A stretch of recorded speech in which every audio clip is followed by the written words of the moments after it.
Hi everybody and welcome back to my YouTube channel. For those of you that have never met me before, I am Emily and I am It All Started With a Blog on YouTube. I post lots of videos to do with Disney, but specifically Disneyland Paris, as that's my home park. Sometimes I do things more generically to do with Disney, as in the whole Disney universe, the Disney franchise, but mostly my videos are to do with my experiences, my tips, my tricks, and the things that I suggest that you need to experience when you go to Disneyland Paris. That could be anything from rides, to food, to character meets, to hotels, to the way that you travel. So if you are new here, welcome to my channel. If you're a returner, then thank you so much for coming back and watching this next video. As you can see, I'm wearing my Mindful Crafter ears today. These are from Etsy. I will put the Mindful Crafter link down below. I've got a Mickey one and a Minnie one. And I'm wearing my Shop Disney UK Winnie the Pooh Christopher Robin jumper. I got the jumper in the Oxford Street Disney store in September, but I did go to one of the Disney stores in Cambridge a few days ago and I saw it there as well, so it is still available if you'd like to get it. If I can find it, I'll also put a link down below for this jumper as well. As you can see by the title of this video, this is something that shouldn't really come up on a YouTube channel when you love Disneyland Paris, but it is a video about the things I would not ever do again at Disneyland Paris. Sometimes for people who haven't been to Paris before, it's really useful to find out what people don't necessarily like and the tips of things that they would not do again. Some of these tips can be transferable to the other Disney parks, but some of them are very Paris specific.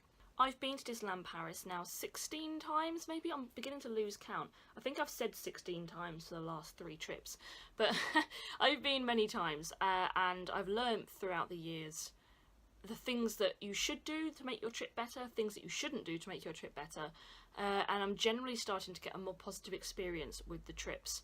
None of my experiences with the trips have particularly been very negative. The last trip was a little bit of a disaster, but that's mostly just because I was unwell. But I've started just to piece together these little lists of things that I think, not sure I'll do that again, or I definitely need to do that to make my trip better. So without further ado, here we are. These are the things that I would not want to do again at Disneyland Paris. So, number 1, the first thing that I wouldn't want to do again if I can avoid it is to have the counter service breakfast at Cafe Hyperion. You can also get it at ENQUIRIES in the Walt Disney Studios park, but basically the counter service breakfast is either a sweet menu or a savoury menu.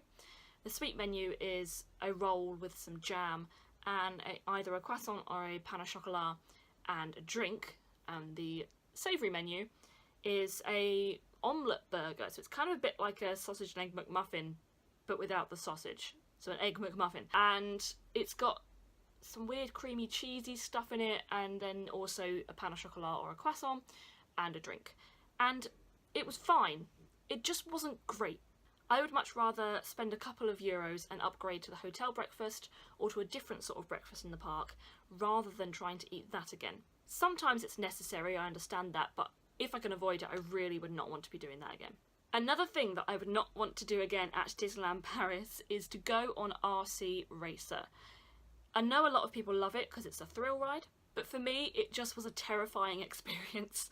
It's very scary. You're going up and down this kind of U-shaped track, and it really is quite terrifying because it really pulls you around, and that's not really my type of ride. So I, under no circumstances, will be going back on RC Racer. I also just noticed when I held my hand up to the camera that you can see my little Snow White band-aid. I got them in America when I last went, and this is my second to last one, so I've got to stop injuring myself. Another thing that I would not do again at Disneyland Paris is what we call rope drop to fireworks, which is where rope drop is the first entrance to the park at the beginning of the morning, so extra magic hours basically. So about 8 o'clock is when rope drop is, and fireworks are at 11 at the peak of the summer. So that's the latest the fireworks are, at 11 PM. And I would not do 8 AM to 11 PM anymore. It's too much. It's okay doing 8 AM to 7 PM in January when we usually go. But it's just a lot of effort to do 8 AM to 11 PM, and actually it runs you down, it makes you feel unwell, it's not the best idea. So I'm always one that in the middle of the day, usually just after the lunchtime period, come out, go for a swim maybe, have a little nap in your hotel room, a little bit of a chill out, maybe even just go to the village and wander around some shops, or go to the Disneyland Hotel and have a drink in the cafe or something like that. Just something that's a little bit chilled. The best thing for me is going to the room and having a rest, because then you feel like you're actually relaxing. It only needs to be for an hour and a bit maybe, but it's definitely worth doing it, otherwise you're going to run yourself down. And the worst thing you can possibly do is feel ill at Disney. That brings me nicely on to my next point, which is another thing that I will not do anymore, is forget to use antibacterial hand gel. For those of you that are returners to my channel, you will understand how frustrating it is for me, because the last trip we went on, which was January 2018, I was very unwell with a stomach bug on the second night of our trip. So we went from Monday to Thursday, and the Tuesday night into Wednesday morning I was in the bathroom most of the night. So I really wasn't very happy at all, and I spent all of the Wednesday in the hotel room. I didn't go into the parks, I wasted a park ticket, I didn't get to go to Captain Jack's on that day and eat my lovely Pirates of the Caribbean meal. So yes, it really wasn't very good, and I feel like I wasn't vigilant enough with the amount of times I washed my hands, the amount of antibacterial hand gel, the amount of antibacterial hand foam, that sort of stuff. There's a lot of things out there you can use to stop you from being ill. Avoiding putting your hands anywhere near your mouth is something that I'll definitely start to do as well. On a similar note, another thing that I will not be doing for at least a very long time, if not ever again, is dining at Bistro Chez Remy, which is the restaurant next to the Ratatouille ride in the Walt Disney Studios. I don't want to say never, because it is Ryan's favourite restaurant, but that was the last place we ate at before I was unwell in January, so therefore was the first meal I revisited in the middle of the night. So it was not a nice souvenir to have from eating at that restaurant. I do not believe that it was the restaurant that made me ill. I do believe it was a stomach bug. Disney actually did a food investigation after we said, by the way, we've eaten at these restaurants and now we're unwell. They did an investigation and they didn't find any kind of traces of food poisoning there, and no other cases of other people that ate there being unwell either. So they've suggested it probably wasn't the food, and it was in fact a stomach bug. So yeah, it was a bit upsetting not being able to eat there anymore in my mind, but maybe at some point that will change, but for now that's not going to happen. Another thing that I won't do at Disneyland Paris is to be afraid to talk to the reception desk of your hotel or the concierge or anyone like that. I'm an absolute nightmare when it comes to approaching people and talking to them. I kind of feel very British about it, in as much as I don't want to annoy them and I don't want to interrupt their day. I don't want to feel like I'm being awkward. At the end of the day, it's their job to deal with your issues or complaints or just queries. Anything that you have that you want to say, that's their job. And I've struggled for a long time to understand that and actually do something with it.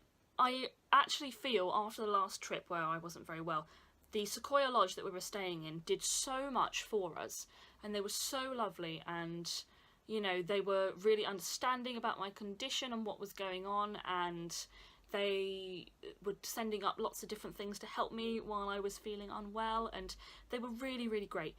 And it's all because Ryan went down to the reception desk and was saying things like, what about this? Can you do this? Could you help us here? Why is this happening? We moved room when we first arrived there because it was smelling like cigarette smoke, which is obviously weird for Disney because you shouldn't smoke, but it smelled a little bit like cigarette smoke. And the second room, stuff like the aircon wasn't working and the tap wasn't running properly, but we just headed down to the reception and said, why is this happening? And they came and fixed it. So I'm not really that afraid anymore of just going to them and saying, can you help? This shouldn't have happened. Why is it happening? What are you going to do about it? And they're really, really accommodating. Obviously, my biggest tip for that is to be polite, because it's not necessarily the receptionist's fault that something bad is happening to you. So yes, definitely be polite about it and say, could you please help us sort this out? We'd be really appreciative, and show your appreciation when they do help you out with something, because actually they're very, very lovely. But I'm never going to be afraid of doing that again. Another thing, another thing that I will not be doing again in Disney is Armageddon. I just don't get it. Maybe I'm being really silly, I don't know. But you walk into this thing and there's some guy that's acting like some director, and he makes it seem like you are extras in a film, and then things start exploding and shaking and rumbling, and there's fire, and I don't know. The first time I went on it, many, many years ago, I was scared, and the second time I went on it, I just didn't understand it, really. It's like, why is it here? What's the point? So, I mean, there might be some people out there that love Armageddon, but I have never met one of those people. If you are one of those people, please do let me know, because it would be great to talk to you about why you love it so much, because I just don't get it. So if you do love it, please comment down below. Even if you hate it, join me. Comment down below. Let me know, because I like meeting other people that have the same opinions as me. So yes, it's a very, very strange ride, and it's not one that I'm ever going to do again. But as far as I'm aware, when they do the refurbishment to the Walt Disney Studios, they are scrapping it anyway. So bye-bye Armageddon, and yeah, hopefully we will get to see something a little bit more interesting. This next one is actually stolen. Sorry guys. Stolen from AJ from the Disney food blog.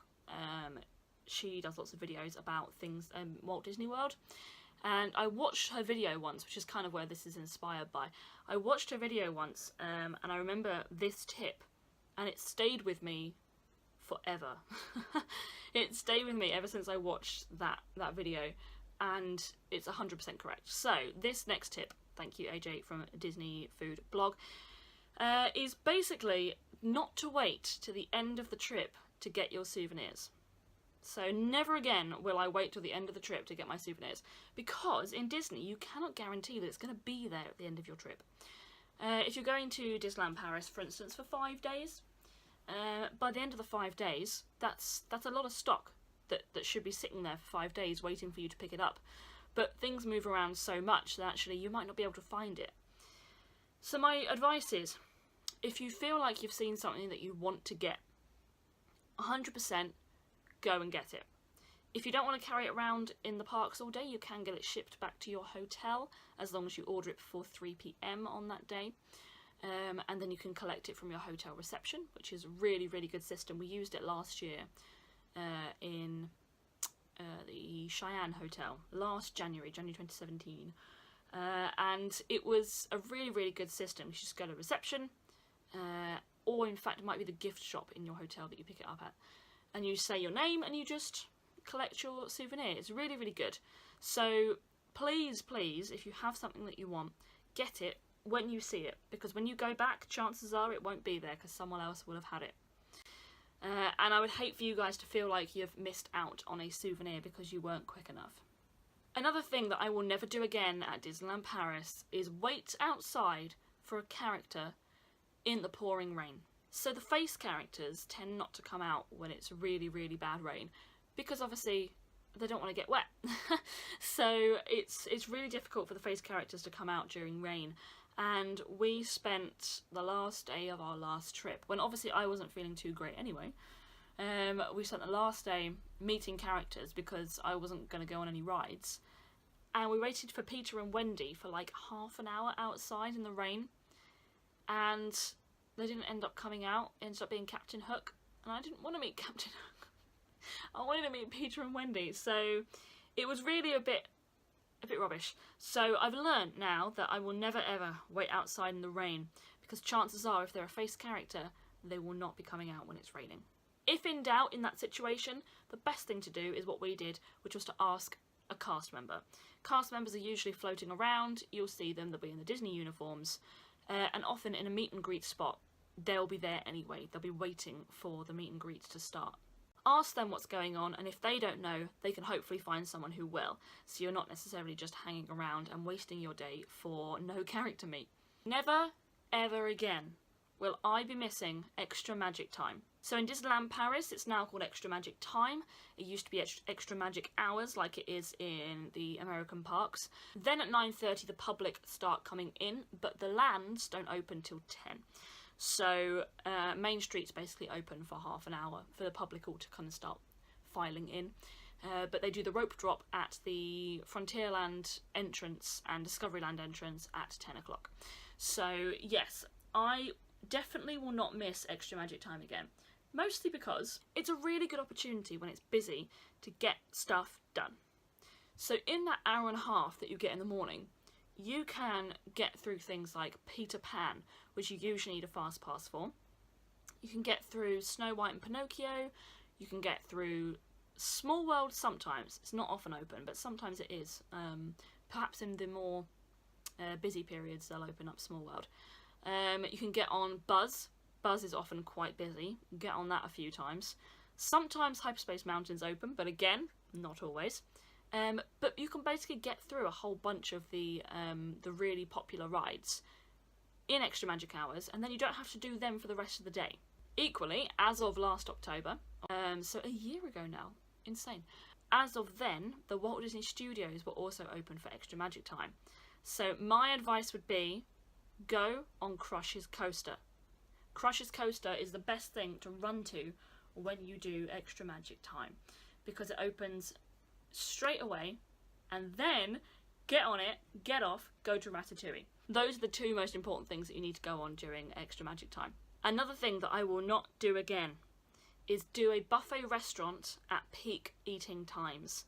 It gets crazy busy. Crazy busy. So you don't want to be elbowing people out of the way to go and get stuff in the buffet. It's a very, very tricky thing trying to navigate a buffet when it's busy. So I would definitely do it at slightly less peak eating times. I would say peak eating times are between 12 and 2 and 5 and 7. So any time before and after there would be really ideal. Got half bored when we go next time in April, so we are already planning our meals, which I will possibly run you through at some point later on in the year. But yeah, I would definitely eat at the off-peak times, particularly if you're doing buffets, because it is a pain, an absolute pain, having people elbowing you out the way to try and get to the chicken first. So yes, that's another one of my tips. So another thing that I will not be doing ever again, despite how much I want to do a cute Disney bound, I will never again be wearing anything other than trainers. Trainers are the best thing to wear in Disney. That's what I've decided.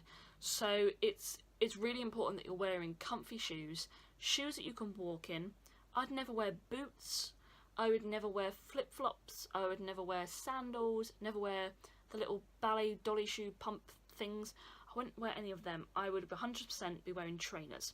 Now for me, that might be a very personal opinion, just because I have the issues with my knee, and I mean to make sure that it's supported and it's comforted, and that I always feel like I am kind of ready, I suppose, to go for a long walk in a Disney park. So I need to make sure that I feel supported.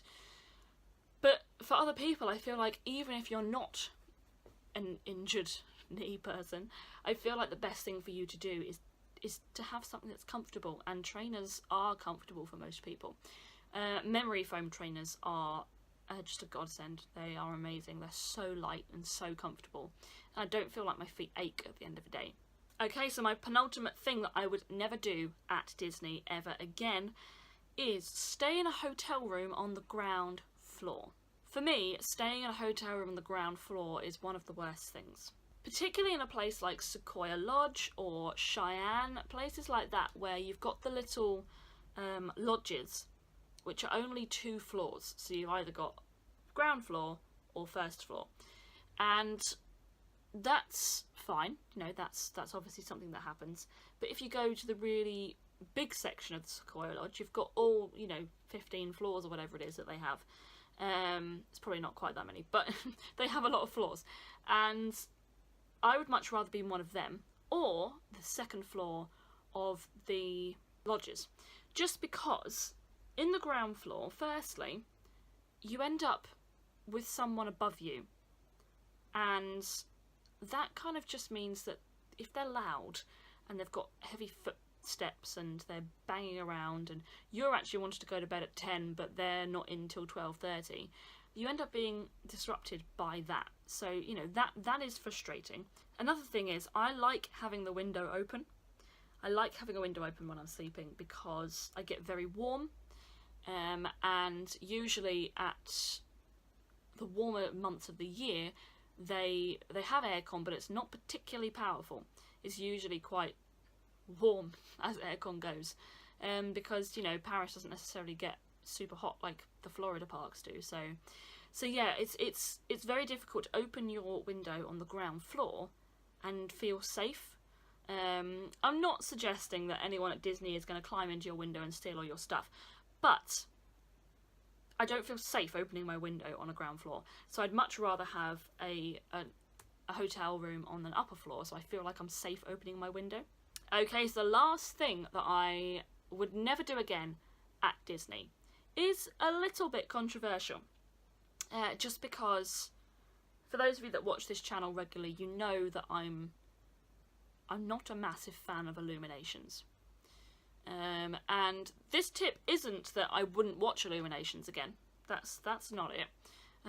It's not my favourite thing, but I'd watch it again. But what I wouldn't do is wait any more than 20 minutes for Illuminations. And the reason this is controversial is because I know that a lot of people will sit there for an hour and a half, 2 hours, 3 even, if they're that committed, because they want to get a good spot for Illuminations. Now, it helps that I don't care that much whether I have a good spot, because I've seen it. I've seen it twice now, and it's fine. It's no dreams, but it's fine. And I would much rather get on stuff like Thunder Mountain when it's really dark, because Thunder Mountain in the dark is amazing. Go on Phantom Manor, the new one, which I will get to do when I go on my next trip in April. And go on lots of rides in the dark, because that's really fun. Disney in the dark is beautiful. I'd much rather do that, rock up at the castle 20 minutes before Illuminations begins, and if I'm standing halfway down Main Street, that's fine. I get to see a nice fireworks show, I get to see Illuminations, I'm just not right up there in it. So never again would I wait any more than 20 minutes, maybe if I'm pushing it half an hour, for Illuminations, because I don't think it's worth the wait, if I'm completely honest. It's a very good show, and far better than any fireworks I've seen this weekend for Bonfire Night. But it's not that good that I'm gonna almost waste an evening in Disney sitting and waiting for it. I don't like queuing anyway, so I always find the best ways to avoid the queues in the parks. I make sure that I'm not queuing any more than 40 minutes for a ride. So I don't see why I'd wait any more than 30 minutes for something that I'm not overly fussed about seeing anyway. So I know that's a very controversial opinion, and I've no idea if anybody else is not really that much of an Illuminations fan like me. I don't know what the longest you guys have waited for a fireworks show is. Who knows? I would be slightly more willing to wait a little bit longer for a parade, but again, I wouldn't go any more than 40 minutes, because I don't like waiting. It bores me. I'd rather be doing something else. So if I'm not going to be bothered waiting, then yes, I have to put up with not having a good view, but I like doing other things instead. So yeah, let me know. If you're not an Illuminations fan, please let me know, because I feel like I'm quite alone in this, but I'm definitely more of a dreams person. So we will see. That is it. Those are my things I'm definitely not going to be doing again in Disneyland Paris. I hope that I've given you some interesting information. For those of you that haven't been before, I hope it makes you kind of excited. Maybe not, if you think these are negative things about Disney. But I hope that I've given you some food for thought, I suppose. If you are going very soon, please let me know, because I'd love to follow you along on your journey in the same way that I'm hoping you'll be following me along in April. Once again, thank you so much for watching, and I will see you again next time for the next vlog. Bye!